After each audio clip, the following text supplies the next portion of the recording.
Good morning and welcome to Change the Equation STEM Salon on solving the diversity dilemma. I want to underscore the word solving because it's not exactly as if we've never heard that we have a diversity dilemma in the STEM workforce. Patricia Arquette had actually planned to be here this morning, but clearly the whole issue of diversity, whether it's gender or race, or any dimension, is very much in the news, and we really need to tackle this one, tackle it to the ground, and move forward. So we are delighted to have you here. For those of you who've been to a STEM salon before, we do a brief presentation and then open it up for Q&A, and we welcome all kinds of provocative questions. Our esteemed speakers will certainly be provocative in return, I know that without any doubt. So we are delighted that you braved the cold and that you're healthy enough. We have gotten a few crud calls this morning. Sorry, but you really don't want me at the STEM salon. And we said, okay, we probably agree with you, but really thank you for braving the cold and coming. So National Engineers Week is an important opportunity to take stock of where we are in addressing the critical need for STEM talent in our country. It's an article of faith, thank goodness, even at the Oscars, that our future prosperity depends on the next generation of innovators in science, engineering, technology, and mathematics. It's also increasingly clear that we're not on track to meet the demand that's out there for new STEM talent. And as the U.S. becomes more diverse, racially and ethnically, people of color will soon comprise the majority of the U.S. population. Yet we are still drawing our STEM workforce from white males. With all due respect to those of you in the audience, we're still far too focused on that one segment. Change the Equation today is releasing a new analysis of employment data that shows we haven't made much progress in the 15 years, despite considerable good intentions. In fact, we've lost ground in some areas. And depressing as this sounds, we're not here today to brood on our challenges, but instead we're here to talk about solving those challenges. The good news is that there is a robust, incredible supply of raw, undeveloped talent among our nation's youth. Research shows that hundreds of thousands of girls and students of color are high performers in school, in K-12, and yet they lose altitude because they lack opportunities, they lack role models, they lack encouragement to continue on STEM pathways. They clearly don't see themselves in that future role. Business leaders recognize that access is the name of the game. We all hear about excellent STEM programs that inspire youth or lift their performance, but the reality is that most young people who need such opportunities just don't have access to them. Change the Equation has pledged to work with its member companies to lead a movement to reach at least 1.5 million more young people with STEM learning opportunities in 2015. We reached over 330,000 additional youth in 2014, so we've set our goal very high to reach 1.5 million this year. We have high hopes that this effort will be the opening of an all-hands-on-deck effort by business, government, and education to make universal access a reality for all students. But before I introduce today's panelists, I want to offer a special thanks to Northrop Grumman for making our brief and the STEM Salon possible with a very generous sponsorship. So first, a round of applause for Northrop. And let me introduce the panel and then turn things over to them. Starting on my far left, Dr. Velma Deleveaux, a principal at Booz Allen Hamilton and a leader in the company's science and technology practice, where she is responsible for growth and business management in the justice and homeland security market, valued at $400 million a year. So what's Congress going to do today? Oh no, I'm not going to go there. Trust me, my phone is blowing up. I would imagine that. Thank you especially for coming today.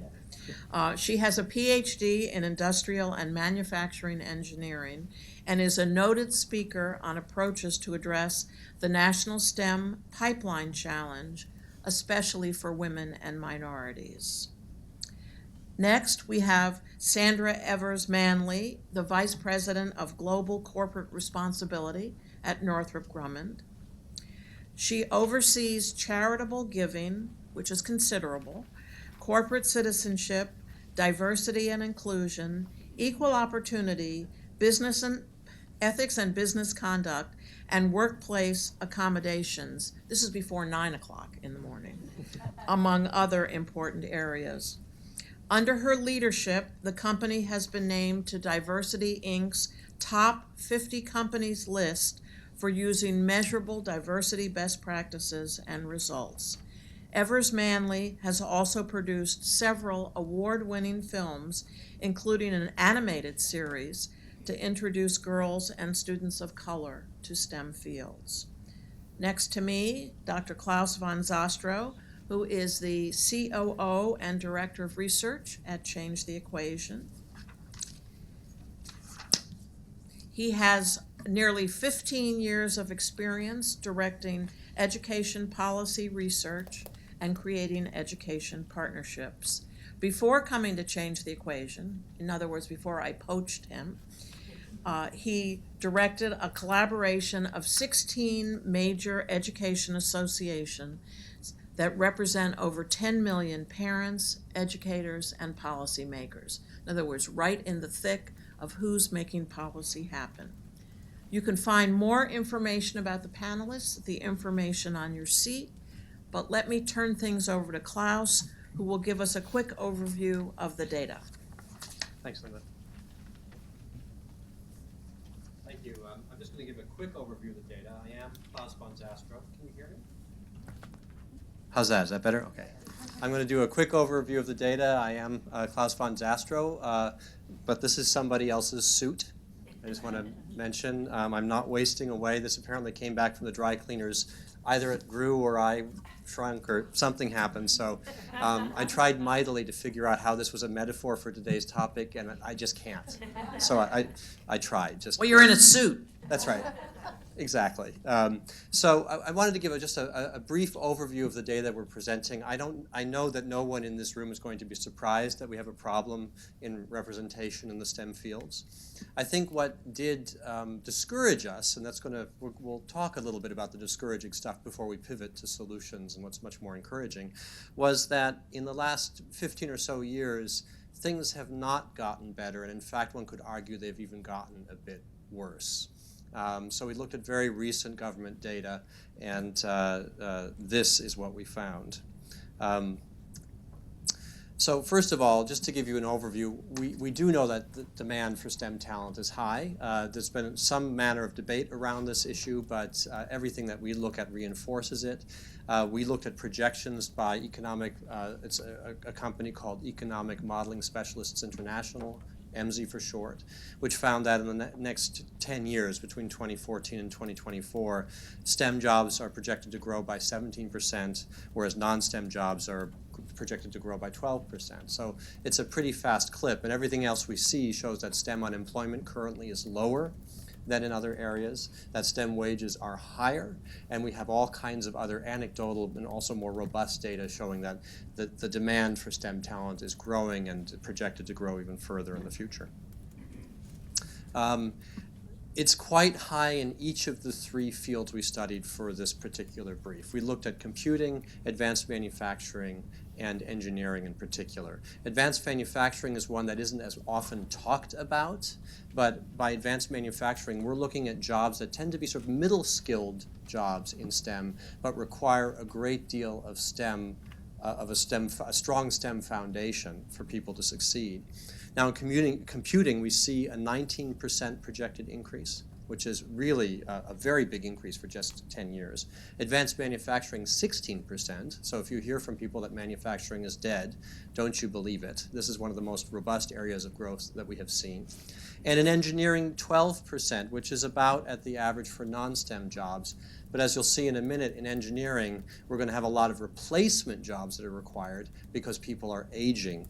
I wouldn't say I always say they're aging much more quickly. I don't think that's possible. We'll just say they're farther down the road and closer to retirement. So as I said here, U.S. STEM workers are aging. Everyone says, well, yeah, everyone's aging. But as I mentioned, in engineering, more than half of the engineering workforce is 45 or older. What does that mean? That means in 20 years, we're going to lose more than half to retirement. And to other things as well. But advanced manufacturing, we have almost the same problem, 48%. In non-STEM jobs, it's nothing to sneeze at either at 43%, but generally a good deal less dire than what we see in engineering and in advanced manufacturing. Computing, not surprisingly, isn't quite as bad as the rest at 40%, 45 or older. But the reality is we would expect the computing workforce to be younger because it's a younger field. Having said that, though, even in computing, we've seen pretty rapid change. It's getting older much more quickly.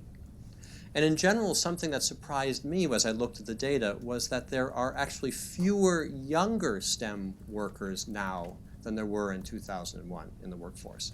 So if we look at non-STEM jobs, workers under 25 grew by 1%, right? So it's stayed pretty much stable, frankly.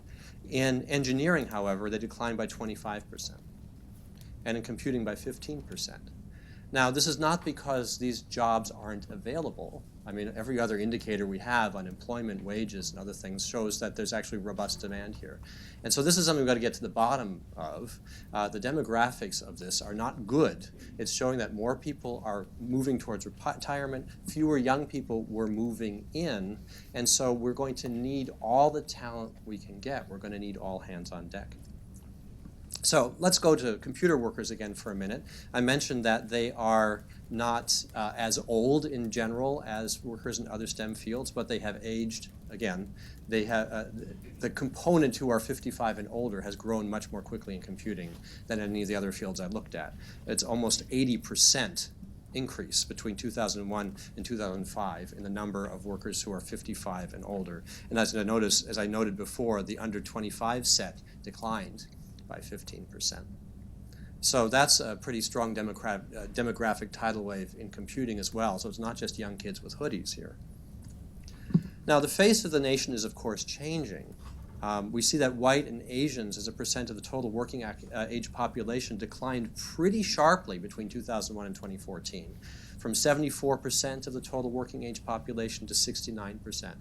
Again, this isn't news. We've heard it a lot. We're going to tip into a majority-minority nation in the next couple of decades.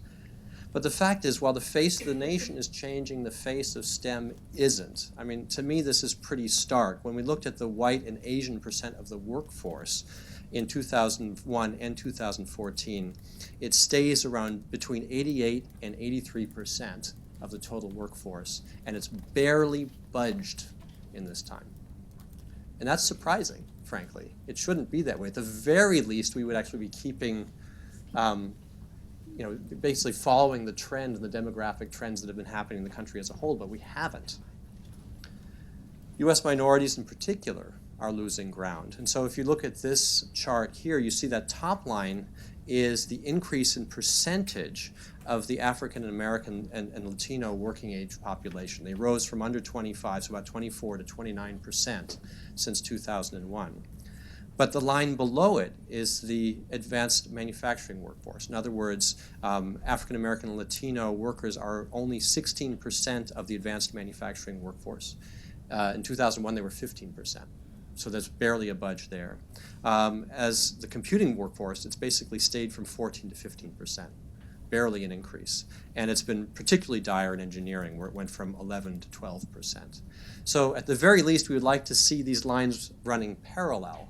Even if they were to run parallel, however, we would not be reaching our representation goal. They have to intersect. But they're not. In fact, they're going the other direction. There's been no improvement for women either in what we've seen. Women as a percentage of the engineering, computer, and advanced manufacturing workforces has stayed essentially flat since 2001. Again, a disappointing finding. But as Linda mentioned earlier, this is not something we should simply brood on. I mean, it's something that we can solve because in a sense we have talent hidden in plain sight in our country. In fact, there are more Latino than Asian 10th graders in the top 20%, 25% of performers in math. And that, excuse me, it says math and science, that should say math and English. Unfortunately, we couldn't get the exact data for math and science. But still, this is a strong way of saying that there are, in every single grade level, tens of thousands, for example, of Latino and African American students who perform at a high level. And somehow they fall off the pathway. Another example is 55,000 students in the class of 2016 have AP potential, according to the College Board. That means that they are likely to succeed in AP courses. But if current trends persist, 21,000 of those would not take an AP class at all. So these are students with a lot of potential, with a lot of talent, who are not reaching that potential and talent. And the question would be why? Well, one of the reasons is that they lack access. Department of Education research has demonstrated that African American and Latino students have less access to rigorous math and science courses. The numbers are stark. The numbers are stark. In fact, when the College Board actually took a sample of those students who had AP potential but didn't take the AP, they asked them why not. Half of those who responded said it was because they didn't have a class in their school. They didn't have access. So that's a big issue. The other half, by the way, said they didn't have the confidence. Another big issue. This is squandered talent. There's also research to suggest that 10 million more African American and Latino students would be in after-school programs outside of school if they could. So even there, though we talk about a lot of after-school programs, robotics programs, other kinds of programs that are quite exciting to students and get us quite excited, the reality is that there is a huge, huge market for these programs that is unmet. There are students there with potential whose potential is not being realized. So while that's an awful message, it's also it can be spun into a hopeful message. It means this is something that we can actually change. So before I pass things back to Linda and the panel, I wanted to give again special thanks to Northrop Grumman for sponsoring this event, and wanted then to let Linda take the baton, and we'll think now about the solutions to this very challenging problem. Can I invite our folks at the back to please take seats, make yourselves comfortable?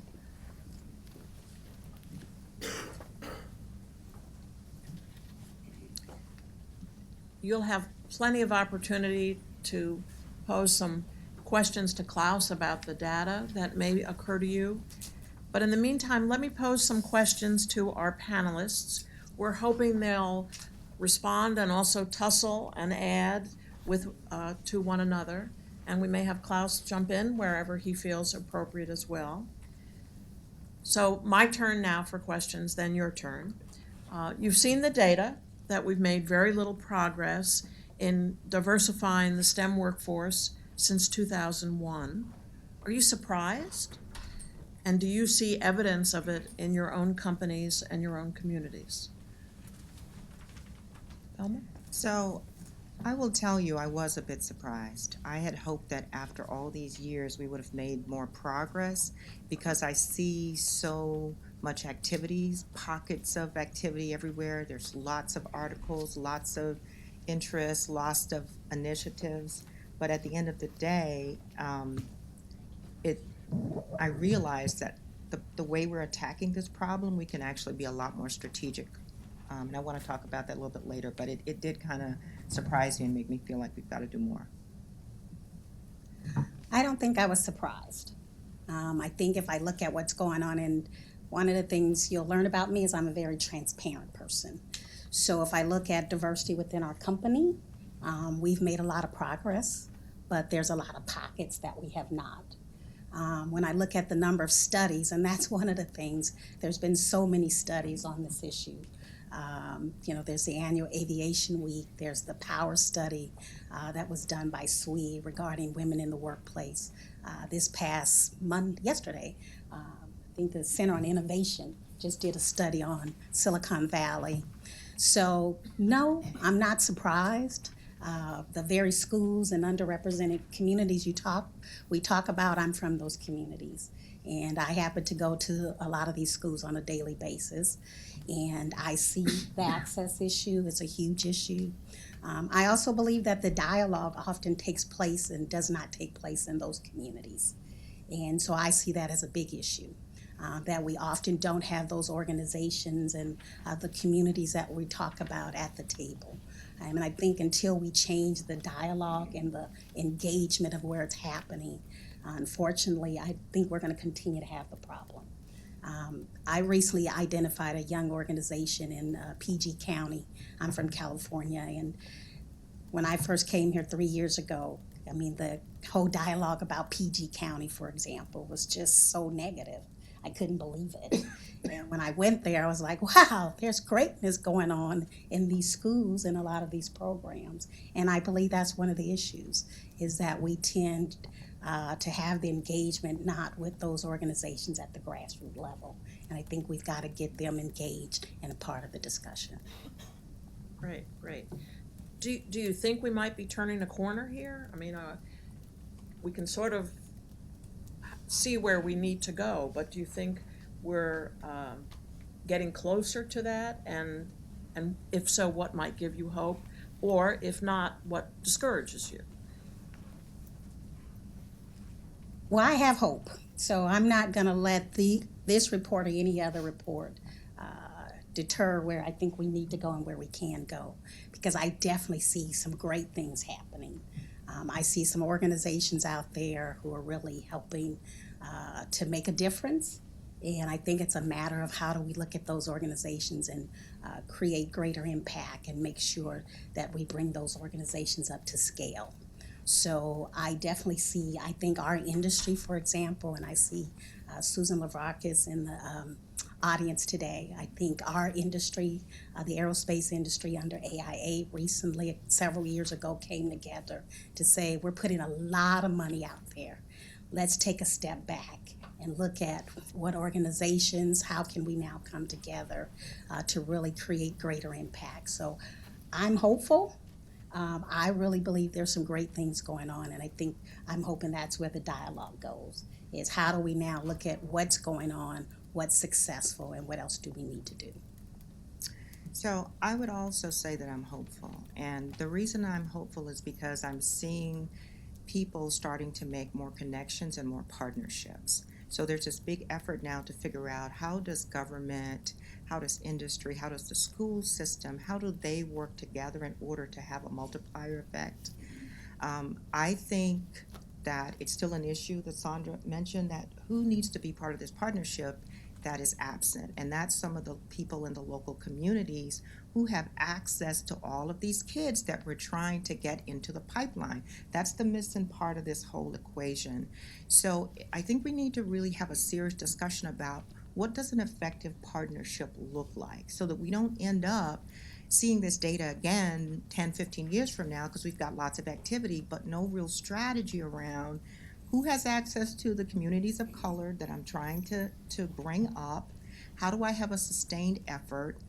And if we were able to sort of just look at the continuum of this pipeline, maybe map the pipeline and have a more systematic approach and say which partners need to be where before we get to this drop-off point, right? And I think that we can do this a lot better than how we've been doing it. So that's what gives me hope.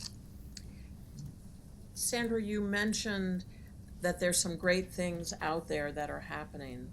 Can you identify the characteristics of what some of those great things are? Or why there and not right next door? So let me talk a couple organizations that I've seen across the country that I believe are really having great impact. One of them is Great Minds in STEM, HENAC, Hispanic Engineer Association. And I think that organization under Ray Mulatto several years ago started a program called Viva Technology. And what they did was to say, we need to take a step back and look at how our children, how Latino children learn, and what we bring to the equation, and how do we talk about engineering. And so the first thing they did is to say, let's establish a day that we can go into schools and bring engineers who are Latino and other diverse engineers so our kids can see themselves. The other thing that they did is to say, hey, we need to begin the dialogue with the parents, La Familia. We are a community about family. We eat together, we do a whole bunch of things together, so we need to have that dialogue with parents. And then we need to talk to teachers. So with their Viva Technology Day, it starts off on one day where they bring parents in, and I'll share a story with you. We fund this two of their Viva programs. And the principal of the school said to me when I went to this middle school, I won't say the school, and she said, I want to apologize to you right up front. I know tonight we're scheduled to have the parents in, but I just want you to know that this is a heavily Hispanic school, and we probably only get maybe 20 parents out. And I was like, wow, really? And so Viva Technology, knowing their community, they brought in food, they brought in child care providers, and they sent all the information out in Spanish and in English, and 230 parents showed up. And so that automatically, the light went on for me to say, we've got to make sure that as we're talking about these different communities, that we understand those communities and bring everyone at the table. The second day of part of Viva Technology is you have Northrop Grumman or other company engineers come in and talk to teachers of what excited them, what made the difference of why and how they became an engineer. So you have this guy, Dr. Juan Rivera, who stands up and he says, you know, I'm a first generation Latino who's going to college in my family. And teacher Jane Doe, how she got me excited about math and science was I played the saxophone. And so he explained what that was like, of how these teachers excited him each and every day. And so those teachers got to hear from this young man. And he said, and oh, by the way, she wanted to make sure when I came to school, kind of what was going on in my family. And so it just changed that whole discussion. And now he's one of our top engineers at our company. But then the second part of that day is they go into colleges and they bring in engineering students. And those engineering students spend a whole day with those students and talk about what excited them about math and science. So again, we're fresh off the Academy Awards on Sunday. I think image plays a big role in all of this. And I believe through the work that Viva Technology is doing is one of those organizations that I really believe that they've got it right. And I think they did not exclude any community. It's a very diverse program, but it's very inclusive and it's built on the great values of the Latino community. And so that's one program that I think has got it right. That's why I'm very optimistic and hopeful, because I do believe they're building a pipeline. How do I know that? Several years ago, I was judging the National Boys and Girls Club of the Year Award. And a young lady had a 5.0 GPA. I didn't even know you could get a 5.0 GPA. And she told me she was on her way to MIT to be an electrical engineer. And I said, wow, she was Latino. She told me about her mom, worked as a domestic worker. Her dad did yards in LA. And I said, wow, how did you learn about engineering? She said, I was a part of a program called Viva Technology, and they introduced me to this whole concept of engineering. And I said, that is so great. And I said, well, what else was the difference? She says, well, they also have an after-school program where these engineers from a company called Northrop Grumman. Well, needless to say, I go, that's my company. And all the other judges were like, shh, Sandra. And she told me it was that every day seeing those engineers tutoring her. And so guess what? Here we are 5 years later. She's now in her second year working at Northrop Grumman. I think that organization got it right. Yeah. So Sandra talked about organizations that are structured, they have a program in place, They actually had a sustained effort, and so it sounds like it's really well put together.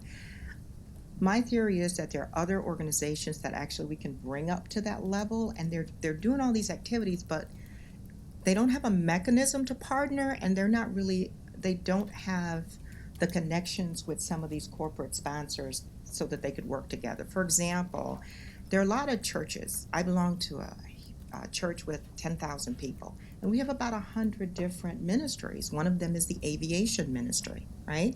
They've been talking to me about starting a STEM ministry. I haven't done it yet, but my point is there are so many kids that come to programs in the church that would be a wonderful place to partner, because that's an organization that has access to the folks that in the community that we want to reach.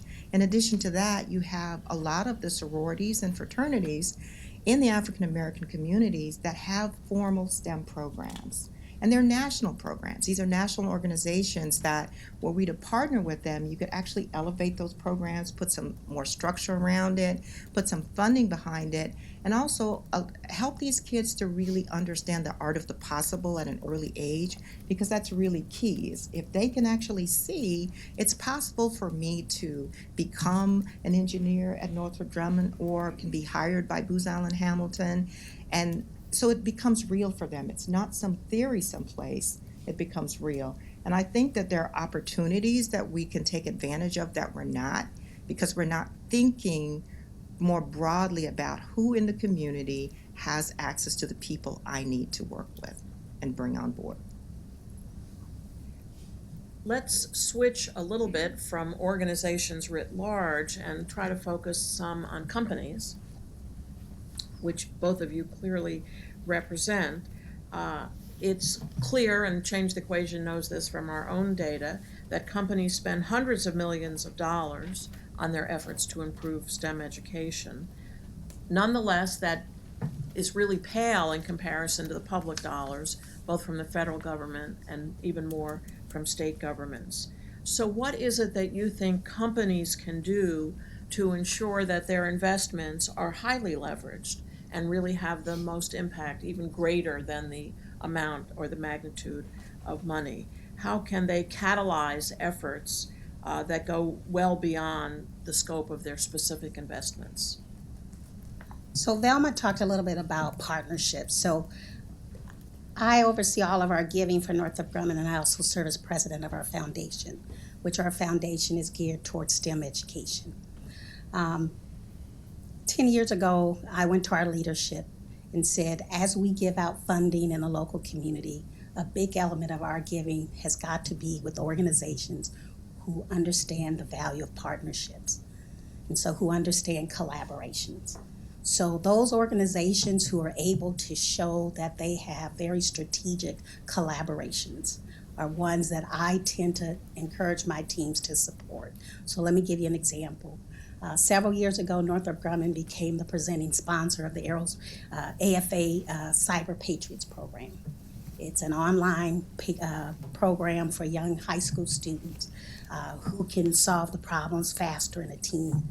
When we joined that partnership in 2008, I think it was roughly about 400 teams.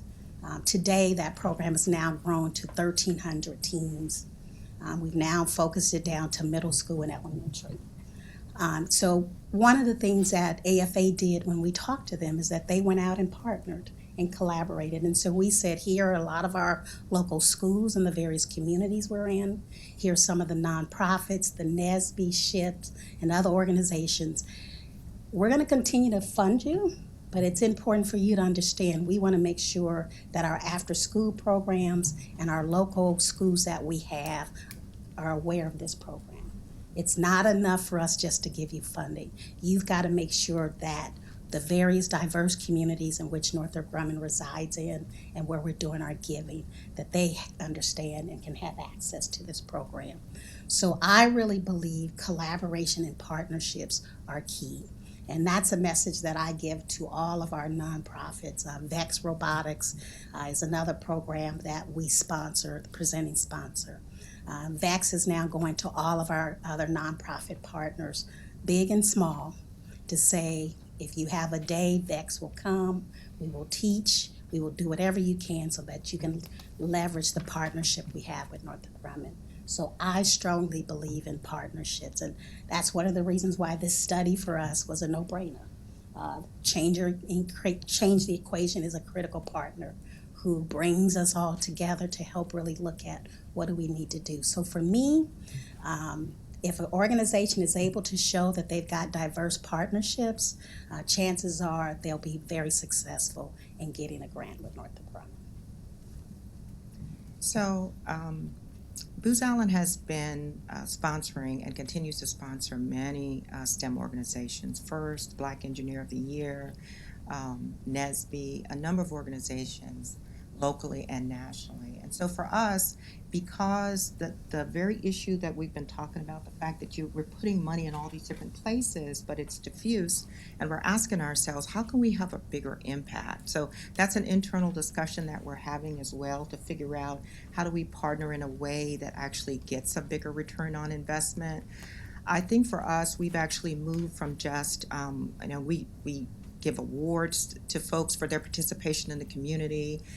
We believe in that as part of our corporate culture, but we're also looking to be a lot more involved. We are becoming board members of some of these organizations. We're looking at them as pipeline organizations so that at the end of the day, we're actually part of grooming the people at a very early age that we want to hire. So we're looking at all of that introspectively to try to understand how do we partner in a way that's a lot more impactful as well.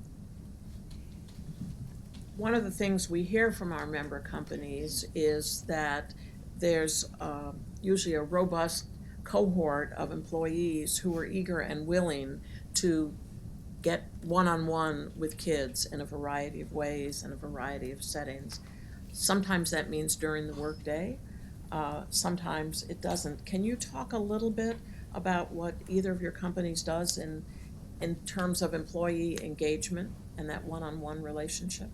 So at Northrop Grumman, we have what we call employee resource groups. We've got 14 distinct employee resource groups, 157 different chapters. So these different resource groups organize around different affinities. So we have Women in Engineering. We have Adelante, which is our Hispanic employee resource group. We have AATG, which is our African American resource group. We have Voice, which is our disability resource group. We have Prider, which is our LGBT. So one of the things, just so happened, I'm pleased to say that because they fall under my organization, it kind of makes it a little easier. But one of the things we try to do is link our employee resource groups with all of our volunteer activities. And so it's very important for us is that when those resource groups, and one of their big missions is to support the mission of the business of the company. When they go outside, we encourage them to volunteer in our STEM programs. So Cyber Patriots, the majority of a lot of those trainers and mentors within Cyber Patriots or within VEX are from our employee resource groups. In addition to that, we've got National Engineers Weeks going on, and a lot of our employee resource groups are helping to shepherd those programs and go into the local schools where we reside. So those resource groups are real important to us. We track all of our employee hours of volunteerism. So all of our employees we try to encourage to be involved in our communities. But our employee resource groups are very big, strong advocates. Our SWE group, our WE group, Women in Engineering, they're out there. They participate in organizations, Sally Ride Science, different things like that. So very pleased to say we have high engagement with our resource groups. I know this weekend a lot of our employees will be in different communities participating at the Smithsonian and different places like that. With Heritage Days, we sponsor Heritage Days at the Smithsonian. So for Women's History Month, Black History Month, Northrop Grumman partner with the Smithsonian to do STEM programs. To bring in, for example, African American History Month, we want young kids to know about the Tuskegee Airmen. And so that's something that we connect our employees to be volunteers. But I think probably for me, the most successful thing that we've done is our high school involvement program, which is called HIP. And that is a mentoring program where high school students are able to come in their sophomore, junior, senior year. and it's where they work side by side with Northrop Grumman employees. And they get to work side by side with an engineer. They do programs in which they have a cohort. These students are required to do a program, an engineering type of a project. And then there's a graduation at the end of each year. These students present their programs. We've had over 7,000 students who've gone through our high school involvement partnership program since starting. And I'm a firm believer that internships work. I'm a former intern. I like to tell everybody I'm still on my 4-month summer internship at Northrop Grumman. They just never found me out and then said I could stay. But I believe having young people work in that work environment and see that they can do this work. And so our Cyber Patriots, I'll give that as another example. It's a high school program that we started, and cyber jobs, as you know, is critical. Over the last 2 years, we've hired 10 high school students who are incredible. So these programs create a pipeline for us. So I believe internships work, and starting them in high school. I mean, I think a lot of times we tend to say they're too young, but I can tell you I have found some of the most incredible young people who are currently working at our company starting in high school. And that's our future talent, that's our pipeline. And I think if you can have programs that you can build and that is aligned to your business, you will be very successful. So we also have a number of affinity groups at Booz Allen that are very active in the community. And so what we do in order to sort of incentivize our employees to continue to work in the community is we have what's called the Booz Allen Excellence Award. And so there's a lot of competition from all of the groups to actually show that they've had impact in the community. This is something that we've celebrated for years, and it is something that is well attended. It's a black tie event. It's something that we hold up as a sign that we take this very seriously.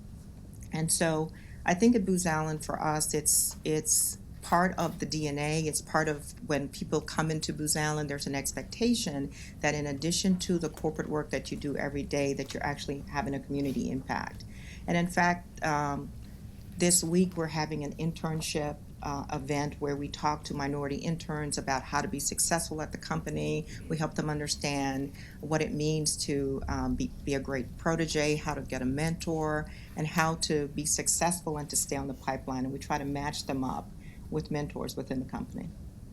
So part of the notion of collaboration, which we've been hearing about, is really Change the Equation's middle name.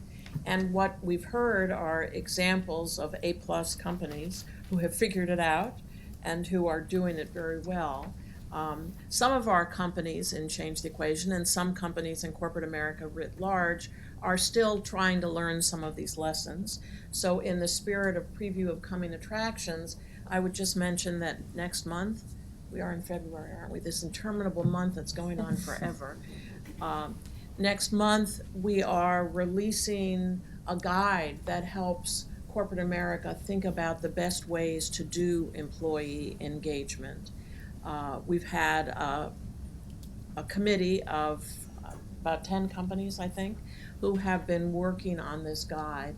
And it'll be a reference point. For some, it's going to be yeah, check, check, check, check.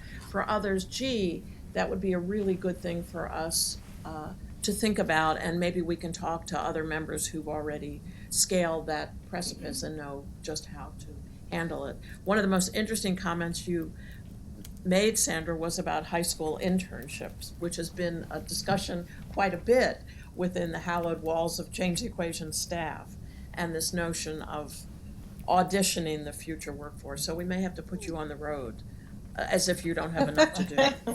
Sign me up. I'm a believer. Okay, well, that's great. Are there strategies that you think companies can use to connect more effectively with communities of color, the different populations that you mentioned? And if so, what might those be, and what might Change the Equation do to be helpful? So I would love to see Change the Equation bring some of those groups to the table. So I talked about Great Minds in STEM, HENAC. One of the other organizations is NSBE, National Society of Black Engineers. And they're doing some phenomenal work with their summer engineering camp called SEEK. And it's a middle school program that they run across the country. And funding is a problem. But I will tell you that I went to Seek Camp. A member of my team, Maria Sanchez, is in the audience, and she made me a believer. And so she said, I want you to get up on a Saturday morning. I just recently moved to D.C., and I want you to go visit NSBE Seek Camp. And they're holding it at Catholic University. And I was like, where is that, Maria? I don't know where to go. She said, put on the GPS, you'll get there. And so that happened one of the days where there was this big windstorm here in D.C. and the trees are all down. And I go, oh, God, probably nobody will come to this program. And I went to that Seek Camp, and there were over 700 children and family members at that program. A Saturday morning, it was the day, the wind and trees were blown down, and it was phenomenal. And if you go to their website, there's a little testimonial of me on there to talk about people needed to see what was going on that Saturday morning. And so for 6 weeks during the summer, it's a middle school program where, again, NSBE is hiring college students to mentor middle school students. They do the program here in D.C., they do it in Oakland, they do it in Detroit, and they do it in some of the really underserved communities. But when you talk about pipelining to start that program on a middle school level, their biggest challenge is that they don't have enough money to accept all the kids. And then parents are like, okay, I've now put my kids through the middle school component. What about high school? So that's one of the issues is that, and here's what I have found with this discussion. Oftentimes, because it may not be pretty and packaged well, we tend to turn away and say this is not a successful program. But I can follow students through Northrop Grumman who started in Seek, who then became a part of the NSBE chapters on college campuses and who are now part of our company. And that is one of the things that I believe we've got to change the paradigm about how we think about who's the best program. Because I've seen some programs, there's a one-man band in PG County called Patriots. And I currently hired one of our former executives to go out and follow all of the STEM executives who've come out of that program. Because we tend to think if it doesn't have the right look, it's not for us. But I can tell you that Seek program, if you go on a Saturday morning, you would just cry. And if we could just find a way to support those organizations, I've got to deliver some bad news to them in a couple of months because we can't fund all of that they hope that we can fund. We could do half of it. But it's just, the need is great, but I can tell you the students are there. The programs are quality. And if anybody wants to go with me this summer, I'll give you my number so you can witness for yourself. And what's great about it is all the students that they hire are freshmen and sophomore and junior engineering students. So they're not only giving back, but they're paying it forward in a big way. And so for me, it's programs like that. I really do believe grassroots giving, I call it my mom and pop giving, that I set so much money aside to say who's those diamonds in the rough. In LA, there's a program called the Saturday Science Academy. It's in Watts, California. Every Saturday, these kids go and learn about math and science. It was started by Drew University, which is a small African-American medical school in LA. But these kids are outfitted as their doctors. They have a white coat ceremony. They call each other doctors. And I have followed that program in 15 years. And I know at least 20 students who have come out of there and either become doctors or they've become STEM professionals. And so those little diamonds in the rough, I'd love to bring those to the table for us to see that if we could just give them a little bit money and support, we will solve this problem. And that's where I think the dialogue has got to go deep down in the community. And I was hoping Thurman Jones could be here today from Patriots, but he's not able to be here. But when I went over to PG County and saw this Patriots program, and he goes, this is blah, blah, blah. He's the chief CIO for this company. He started a young man. I started when I was in the 6th grade. And I'm just like, no one knows about this program. And so the grant I gave him this year and also hired a person is to say, I want you to tell your story. of how this one band, his office is about the size of a bathroom. But I will tell you what, every summer and 3 times a year, he does these STEM programs that are making a difference. So I think those small programs do yield great results. So one area that I think corporations can do a better job is rethinking how they recruit. I noticed that a lot of companies, they focus on majority institutions and they expect to get the minority populations from those majority institutions as opposed to focusing on HBCUs, which a number of them have College of Engineering. I've taught at some of them. In particular, right here, you've got Morgan State University. Dean Deloach would love to work with some of these corporations. He's the dean for that college. And so I think sometimes we just miss these opportunities that are right here. You also have Hispanic serving institutions. Are we really looking at them as a target for where we can find these students? And in addition to it being a pipeline and getting students who are ready, they also have some really nice programs, summer programs to get college freshmen ready. Math Bridge program at Morgan State has been very successful, and there are a number of other programs that if they were able to expand those programs through corporate partnerships, they would actually reduce the thinning out of the pipeline at that point, because if you look at when folks enter in as a freshman engineer, that's a point at which you see a drop-off because they don't have either sustained interest, they either feel like there's a chilly climate in the classroom, or they don't have a cohort, which we've seen a lot of research that says students, in order to stay on the pipeline, really need a strong cohort. So there are places I think that corporations can look at strategically where they can partner with institutions that would help to actually increase the retention rate of folks in the pipeline. That's a great foreshadowing to my last question before I turn it over to you. Companies love to be in the news for all the good things that they do. But of late, there are more and more stories, particularly about hostile work environments for women, hostile work environments for encouraging minorities to progress. Some of them are owning up to those and trying to figure out what to do. But I'm wondering if,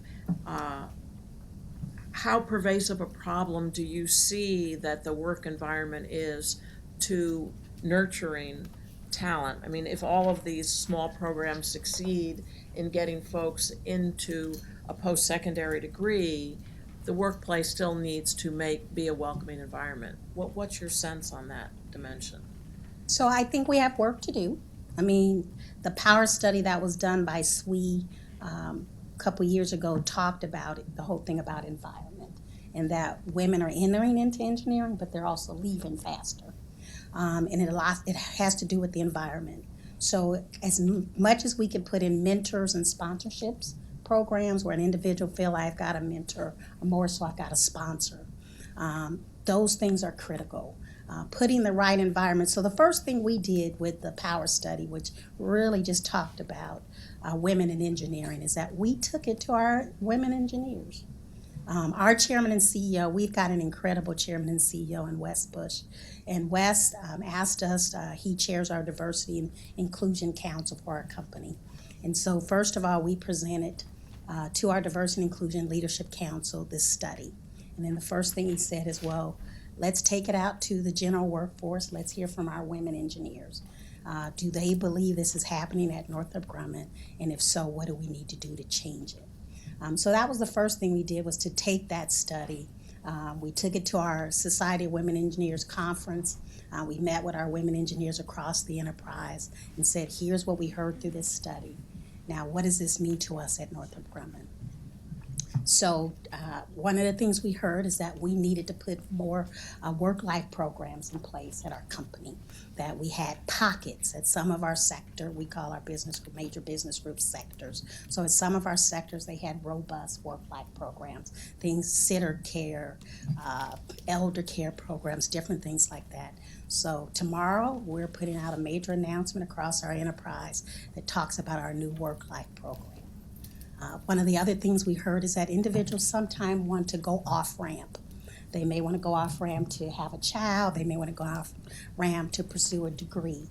So one of the major initiatives we're looking at right now is a major off-ramp, on-ramp initiative at Northrop Grumman.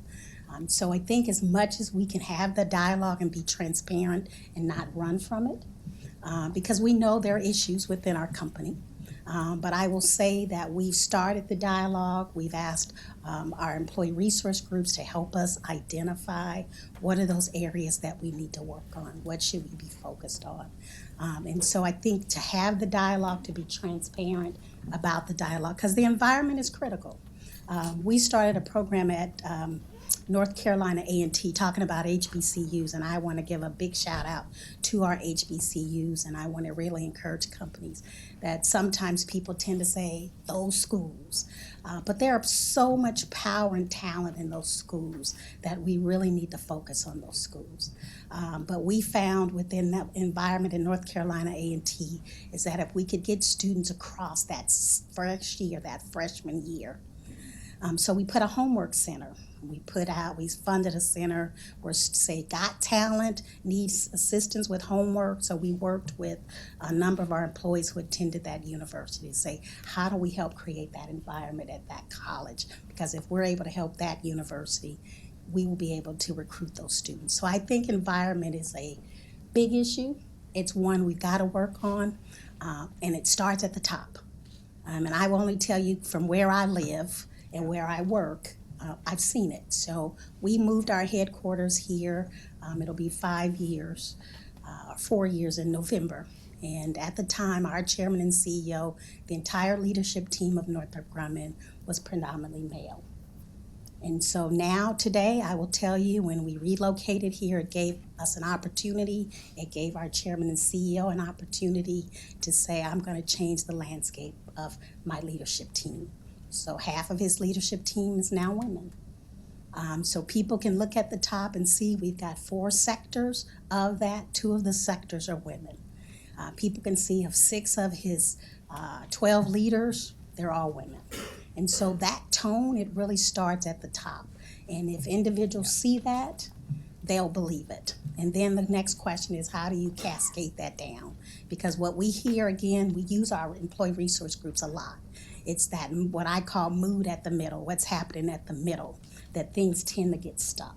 And so we've got to really focus on and how do we get things integrated down at the middle, who creates that environment, because it's that middle manager that really helps to either get the information up or get it down, and sometimes it just stops. So we've got to work on the environment, and it really starts early on. So you talked about young engineers. We have our young employee resource group is called Connect NG. And so our Connect NG says we should be the voice. We need to help with retention of young engineers. You need to hear from us. So one of the things that Wes instituted, a part of our D&I Leadership Council, is we bring in our employee resource groups once a year at different times. We meet 4 times a year. So he wants to hear firsthand from our employee resource groups. And then we do an annual conference where we bring all of our employee resource groups together to have that dialogue. What do we need to fix? So we want to hear from AATG from their perspective. We want to hear from AAPN, which is our Asian Pacific employee resource groups. We want to hear what are the issues from these different employee resource groups, and then how do we work on those issues? Not just management working on them, but how do we be inclusive and have our employees work on it as well? So that dialogue environment is so important. And sometimes I'll be honest, again, transparent. I had 2 women come to meet with me the other day, and they said, Sandra, we're doing a lot of talking about inclusion. And we need to make sure as we're talking that inclusion, don't forget the old people. So if you're 50 and plus, 50 years or plus, we still contribute, and we're part of the knowledge transfer and the discussion and dialogue that's got to go on. So we know we need more young engineers, and we want to not have such an older workplace. But we want to make sure, as you're talking about this whole thing around inclusion, that you make sure that everybody feel included and valued at the company. So you've got to really make sure you understand all of the issues, and that's why we tend to talk to our employee resource groups and all employees to help us with that. So environment is critical. It's not just important, it's critical. And I agree, it's about tone, and it's about tone from the top. You can't do diversity from the bottom up and expect it to work. Everybody understands if the leadership really believes what they're saying because they have to live it. So it's tone, I think it's language, and I think it's behavior. So let's talk a little bit about this language. I think we do ourselves a disservice when we talk about diversity in any aspect, when we treat it as if we're doing people a favor. It's not just a moral imperative, there's also a business imperative, and and for us, our competitiveness as a nation really rests on our ability to solve this problem. So I don't think we talk about it in a language that's compelling and strong enough to get people to understand we've got to move. We've been sitting on this problem too long. I think that sometimes if companies quantify the amount of money that we're losing because we haven't solved this problem, maybe it will get a lot more attention than what it's getting. So I think we've got to figure out how to take some of the lessons learned in corporate America and actually take those lessons and spread them throughout the pipeline. Booz Allen right now has made progress in terms of diversity, but as Sandra said, we have ways to go. So we've brought in Center for Talent Innovation, who's done a lot of studies about issues around sponsorship and how important it is for women to move up, for minorities to move through our corporate pipeline. And a lot of what's being discussed is how are leaders creating this climate that make people feel like they belong? Because why this is so critical, people drop out of the pipeline because they get to a point where they don't feel like they're part of, they don't feel like they belong anymore. They feel like they're an outsider. So people really only want to continue to move through that pipeline if they feel like they belong where they're going, that people want them to come, and people can sense whether or not you mean it. So I think we can talk about this a lot, but unless we sort of deal with some of these thorny issues, we're going to still have this problem. So I think there's work to be done here. Great, great. So let me call attention to the two documents that were on your chair. This vital signs brief is the summary of the data that we are releasing today. This is also on our website, but as a special gift, you have your own personal copy, which Claus will autograph if desired. And it's really presenting the whole face of where we are and the fact that we have ways to go. The longer document is an infographic on solving the skills gap that came out of a survey that the Business Roundtable and Change the Equation did of our member companies. It was released in December, so it's not new news, but it's really a nice companion because it's showing that we have to make certain that young people have the knowledge and skills, in addition to everything else that we've said today, so that they will be the kind of employees, the kind of folks who can get a job and prosper and really benefit, bring value both to themselves and also to their employer. So I'd like to turn to you now and see what questions you have. We have a microphone that will be coming around. Adele, you have the mic. And if you could just quickly introduce yourself and who you represent, because we are on tape. I think we have some questions in the back. Hi, my name is Tanika Coates, and I work for FCA Educational Foundation. And it's a long name, so it's Armed Forces Communication Electronic Association. My question is, we support STEM programs and education. And one of our scholarships, we focus on HBCUs. The problem we're having is many of the students are not applying, or we try to connect with them through the school systems, or their grade point average is not high enough. So, and we're looking for like 3.0, and I know there's students out there that has 3.0s. So my question to you is how to better connect with that community and also encourage those students about there's assistance out there for them in those areas. So I'm just trying to get feedback from you since you both talked about HBCUs. So I think it's a great question, and it is a dilemma that we hear a lot. So one of the things we've done with all of our universities is that we've appointed an executive sponsor who will work with that university. So for example, Art Lofton is a colleague of mine out of California. He's our vice president of quality at one of our sectors. I asked him if he would serve as the executive sponsor for North Carolina A&T, which produces the largest number of African American engineers in the country. So Art's first thing was for him to do was to meet with the Dean of Engineering at North Carolina A&T to kind of get to know the university, its skill set, what's happening with the students. The other thing I would encourage you to do is that in addition to that is that we tend to try to say who from those universities do we have in our workplace that can work with us with those universities to help us understand the curriculum, to understand kind of how they got to Northrop Grumman. So I'd encourage you, if you don't have like a sponsor or someone who works with that school, what that means is that person's gonna make regular visits to the school. That person's gonna help that Dean of Engineering understand kind of what Northrop Grumman is looking for as it relates to new college grads. And then that person is also gonna help potentially, we got supplier diversity, and there's major initiatives around HBCUs that we can do from a supplier standpoint. So Art is going to help us facilitate our level of engagement with that university. I just want to add one thing to that. It's very much about relationships. It's not about the fact that we have something good, people will just come. You have to market. You have to treat this as if I have to market to this community, and I have to have someone with credibility in that community in order for them to listen to me, because there's so many things competing for folks' attention. So really have to invest and build relationships. That's the only way I think you're going to be able to have access within the communities of color.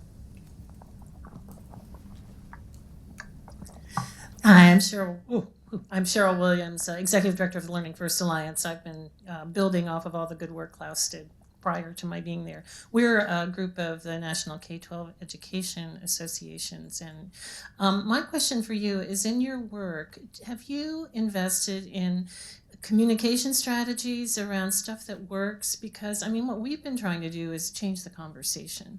I mean, you've just mentioned specifically good work being done in LA Unified, DCPS, and Prince George's County Public Schools. I'm here to tell you those three school districts don't get much good press.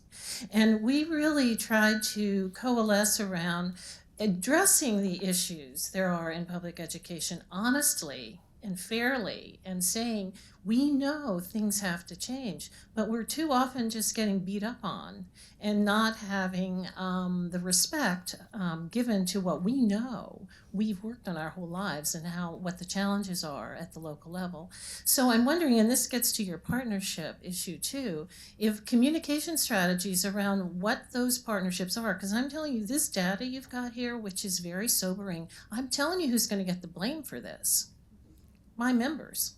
Mm-hmm. And really what we need to say is that as a country, as a set of corporate interests, public schooling interests, we need to work on this together in the context of it's all our problem. Mm-hmm. So I'm wondering if there's any kind of initiatives you've thought about in terms of framing a solution-oriented way to go about addressing these issues. Thank you. Oh, I think it's a great question, and so lies the problem. Communication is such a huge thing. Image is such a huge thing. So let me just talk about, because I only can talk about the world in which I live. So Patriots. You know, when I met Thurman Jones with Patriots, which is located in PG County, he just, you know, everywhere I show up speaking, he'd be there, and he goes, I know you think I'm stalking you. I go, yeah, it kind of feels that way. And he says, I am. And he said, I've been reading up on you, and now that you live here, all that I want you to do is just come see my program. Just come see it. I can't get a lot of people to see the program. And so one Saturday I said, okay, he's having this STEM program at PG Community College. And you know, when I moved here from Los Angeles, and when I was telling people where I was thinking about living, I mean, I was just horrified what people would say to me about it. I said, I'm going to move to this community.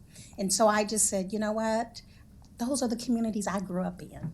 So I went in on a Saturday morning to see Thurman's program. I was blown away. First thing I said to Thurman, tell me, how did you publicize this? Where's the media? Because here's what I know from where I grew up. If they would have said there was a riot or gunshots, the media would have been there. Okay, and so that's the problem, that's the world in which I live in, is that negative, if it bleeds, it leads.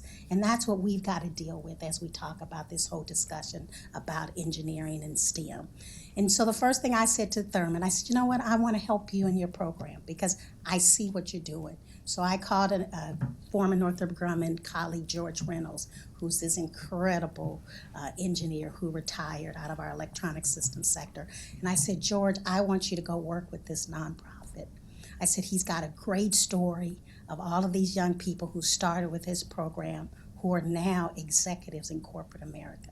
And so George, right now, they're doing a study on all of the students that he has touched over the last 15 years with this program. And we're going to do a study just like this about the success of this one man, because literally he's one person that's been able to galvanize a number of people to work with them. But the communication... In the context of his work with the public school system, I mean, you know, there are these pockets of wonderful things going on, but it's not separate from the community in which it operates. I agree. So I think the only thing that I know I can do right now is first start with him, and then hopefully we can have a session like this to talk about, because the students he's pulling from is from the local schools. So during BEA this year, they had what was called Black Engineer Conference. We call it BEA. It happened a couple weeks ago at the Wardman, 8,000 Black engineers from around the country. But the first day of that conference he had was called a STEM Carnival. How many ever heard of a STEM Carnival? It was so cool. You ought to seen these kids. You go from booth to booth, and there was all these fun, exciting things around STEM. And number of the schools came, but there was no publicity about this STEM Carnival. But I mean, it was done so well. And so that's what I'm saying. We've got to figure out a way of how do we help these organizations that are just small. Most people have no idea, but they're out there. But I'm going to try my best to partner with Change the Equation and others to hand Susan of how we get these individuals at the table, because they are building the pipeline and I see it. And so I'm just starting with this one organization, Patriots, because he's small enough and he listens. Claus nudged me, he wanted to say something here. But I'll defer to Velma first. No, go ahead. Well, I just wanted to address very briefly something that Cheryl said, which was very often school systems will get the blame for the data that we presented, which could very well be true. But I think it's important to stress that if you actually look at the performance data of schools, of students in schools over the past 2 decades, particularly students of color, have made pretty big gains. So when I look at these data, I see the student performance. Now, obviously, we'd all like to see the gains even accelerate and all that. So I don't want to be, Pollyanna about it. But you see the gains do this, and you see the numbers of, Latino and African American STEM workers staying like this. And so we realize it's not only student performance which is the issue here. There's something else going on, and I think it is access to many of these more inspiring kinds of things. It is the environment in which students are being presented this or not being presented these kinds of opportunities. There's something else, another nut we have to crack as well. I just wanted to put that on the table. Sorry, Velma. No, I'm just, I think we need to create our own press. There's something that, we talked about this a little bit. I think we're victims of waiting for somebody else to congratulate us for what we've done. I mean, look at what the kids are doing today with social media. They are actually creating their own stories on YouTube. I joke about this, but if we can get some rapper like Jay-Z to talk about how great STEM is, And he tweets it, imagine how many kids would listen to him. I think we need to step back from this and be a little bit more innovative about how do we create momentum. What are a couple of stories that we can put out there ourselves that creates this momentum? So we sort of don't just rely on one place to get our information or get our stories out. I think we need to just think about that, given where we are with technology. And I see Dean Abercrombie in the audience. Thank you for joining us today from Booz Allen. But one of the things she talks about is how are we using technology to our advantage? I think that's something we should think about that we haven't had access to before in order for us to get the story out, get people more interested. And I do think image is important. We still suffer from the fact that STEM folks maybe are not thought of as sexy as maybe some of the doctors and lawyers and all the TV shows around it. Maybe CSI is helping to change some of that. But I think that we still have to manage the image of this is not just prestigious, but it's great, it's exciting, you're solving great problems. We need to look good. We need to make this seem like the best thing ever. And we treat it sometimes as if it's a very academic problem, but it's not just academic. It's marketing. It's trying to compete for people's attention. It's competing with media. It's all this and more. And I believe we're treating this a little bit like a study as opposed to this war we're in. And we've got to put together, there's a battle around media, there's a battle around marketing. Can we get somebody to create a TV show that really makes us look great and exciting and we're solving great problems? See? Good morning, everyone. I'm Dina Abercrombie. So my wonderful colleague, Velma, Dr. Deleveaux, has spoken so eloquently, as well as Sandra as well. A couple of things I wanted to piggyback on, I guess, and ask a question is certainly around the diversity in STEM. So I saw the wonderful pamphlet that you all have done. I think one of the things that I witness is that STEM, in my instance, is the science piece of it. So I lead a business that is in the forensic sciences. And so it is very narrow, very niche-y kind of work, but a person that is an engineer, that has a science background, very much fits within this community. So I wonder how are we, again, going back to the marketing, going back to the stories that we're telling. When I meet students and talk about forensic science, the first thing that comes to mind is CSI. So there is a television show around around my community, but how are we really thinking about expanding our reach in terms of the careers that are, in the realm of the possible for STEM students? I think we are now looking at how media is moving entertainment to other areas. And I'd like to, see a dialogue around how we can use STEM to more broaden how it's applied in the workplace. So just wanted your thoughts about that. So first of all, thank you for you. It's great to see you and know what you do. It's great. It's wonderful. So I'm just going to talk, I only can talk from my little world. So I lead this double life. Outside of Northrop Grumman, I happen to love filmmaking. I mean, I just have a love for filmmaking. I also have a concern about images and how filmmaking can impact a person's life, of how they're viewed. And so a couple months ago, I was sitting down in October, and I was just thinking about this whole discussion about the lack of diversity. How do we tell a story about engineering? How do we get more students engaged in engineering? And I said, wow, we do need more images of women as engineers, as scientists. LA Law, I know some of the young people won't know what that is. But when LA Law came on television, it was a boom of young people wanting to enter into, to be a lawyer, to that legal profession. And that's what we've got to have. We've got to get that boom, those stories out there, those images. And so I'll have to tell you a story about my 3-year-old nephew, who's this bright kid. And his dad called me up and he said, Auntie Sandra, your great nephew has a little Auntie Sandra in him. And I go, ooh, that's scary. And he said, I have to tell you what he did. I go, well, what did he do? And this is in October. He says, well, he was at the store with his mom and he told his mom he wanted a Dr. McStuffin. Anybody know Dr. McStuffin? If you got little kids, you're going to know Dr. McStuffin. So I was like, who the heck is Dr. McStuffin? I don't know Dr. McStuffin. So he said, well, let me tell you the story before you say anything. He says, so my nephew's name is Tate. And Tate talks as if he's at least 8.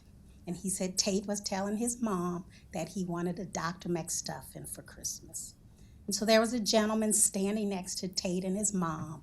And he said to my nephew, little boy, you don't want a Dr. McStuffin. That's a girl doll. You want a truck or something like that because Dr. McStuffin is for girls. Well, Dr. McStuffin is this Disney character who's a little doll. She's a doctor, and she teaches kids all about their body, nutrition. And he says, no, I want a Dr. McStuffin. And the man says, no, you want a Mack truck or something like that. And my little nephew looks at him, and he says, no, I want a Dr. McStuffin. After all, how many black doctors do you know? And so then his mom says to the gentleman, I am so sorry. I apologize. And the gentleman said, no, don't apologize because he's right. How many black doctors do I know? I was thinking about it, and I know none. Yep. And I was like, wow. So I went out and I got my nephew this. I first of all researched Dr. McStuffin, great image for kids. And so then I was at the airport going home. And there's this little girl in the airport. She is having a tantrum, little blonde-haired girl, screaming, I want my Dr. McStuffin. I mean, I'm like loud. And all of a sudden, her dad finally, the mom said, would you give her her Dr. McStuffin? And I said, wow, Dr. McStuffin's got something going on. And if you see this little doctor, she is teaching kids about being a doctor, the importance about your health. So I said, I called a friend of mine in Silicon Valley, and I said, I want to create a cartoon called Imani, the super little engineer. And so in 4 months, we've created this cartoon that we're going to unveil in a couple months. I've already showed it to my colleagues. I showed it at the STEM Carnival. And it's this little girl called Imani, and she is for elementary students to talk about engineering for girls, to understand the world of engineering. So I had told Claus about her. I got her on my iPad, but image is everything. And we've got to get those images out there. Young people got to start changing the dialogue. So I want to just say 2 comments. So you talked about arts. So several years ago, I decided, I've heard so much about STEAM, that A piece, and I've resisted for a number of years. And finally, we decided to fund an organization called the Thelonious Monk Institute of Jazz. And we sponsor their education program of bringing jazz music into the classroom, one of America's greatest gifts to the world. And so I sat with them after meeting their chairman, Herbie Hancock. And Herbie said, Sandra, I was an electrical engineer student before I became a musician. And I'm like, Then I met a gentleman named Joshua Redmond, who's this incredible jazz musician. And he said, Sandra, I was going to be a doctor. And I'm like, look at this connection. And then I talked to Quincy Jones, and Quincy says, Sandra, it's the left brain right thing, it's all connected. So I decided, okay, this arts piece has something that we can connect to. And so we're starting a program called Math and Music in the Classroom. And that music piece is my hook, where these young people have gravitated to say, we love music. And so I said to Thelonious Monk, again, you've now got to make that connection of math and music together. because my giving is really in STEM, but I'm bringing that A piece in for you to help make that connection. And so those kids can relate to those musicians, they can relate to the music and the beats. And so I do think when it comes to image and looking at this different, we do have to look at some things different. So my last point, and then I'll stop. I will just say we've got to have our breakthrough moments on TV. And so we just saw the Oscars. How many of you saw the Oscars? One of the most telling moments for me was when they said that they had just had their innovative awards and recognized individuals behind the scenes for innovation and technical achievement. None of them were, it was a separate show. None of them were on the main stage. So that's my get off moment. We've got to bring STEM on the main stage. No, I would just agree wholeheartedly. I think we have time for one more question. Hi, Susan Lavrakis, Aerospace Industries Association. Particularly in the communities we've been talking about, the importance of access, opportunity. It needs to start really young. And most companies are looking at high school or college age students, but we've heard even here it's changed the equation. There's STEM for preschool students, and I'm wondering if you would say a little bit about how important you think that is, particularly to the diversity equation. So I see one of my former colleagues here who really helped to, I believe, pioneer and to get this on the national agenda. But our giving is at middle school. So Northrop Grumman, we really believe that we've got to start at middle school. Because when we talk about girls and students of color, if we don't get them excited early on at that middle school level, and that's the last piece, we're not going to get them in high school and we're not going to give them in college. So we really start our giving, if you look at our funding model, it really is on the middle school. However, my wonderful staff, some of them were here in the audience, one day said, we've got to really look at preschool. So we're working with Wolf Trap. Wolf Trap has got a great program of introducing art and math and science to kids in preschool. So we've got a couple of initiatives that we are also funding, not just here but around the globe, looking at preschool education and its impact on math and science. But middle school for us, that's our sweet spot. And we really believe we've got to capture kids early on because if we don't, again, it's that pipeline and it's that cradle to the boardroom for me of how do we start early on. So it is a critical spot for us. Most of our programs, again, when we met with AFA and we started Cyber Patriots and became their presenting sponsor, it was a high school program. We then said, hey, we'd really like to see this program early on so a kid, because we've got to have cyber talent for the future. And if a kid doesn't understand cyber, I said they're on the computers. So they went back and created these cyber camps, summer camps for middle school kids and elementary kids. So for us, that's our giving. It's great to say we're going to focus on college, but if a young person has no idea about engineering or computer science, when they get there, then we're lost. So early on for us is critical.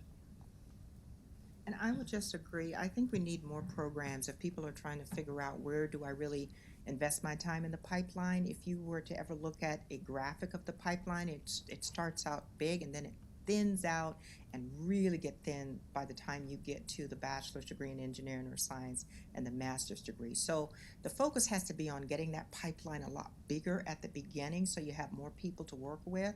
And so programs around images, software tools, things that get young kids interested at an early age is really critical. And then I think we need to focus on all the places that we know there are huge drop-offs and work together in partnership to figure out what's our role to prevent this pipeline from thinning out. What can we do collaboratively in order to make sure that we're keeping people in the pipeline so that we have greater numbers at the end.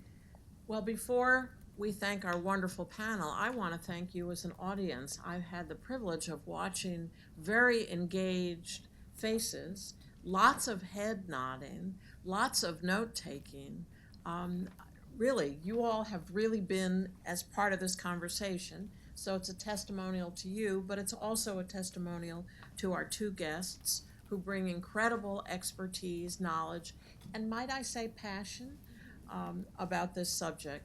So with that, I hesitate to send you back to the cold, but please join me in thanking our panel.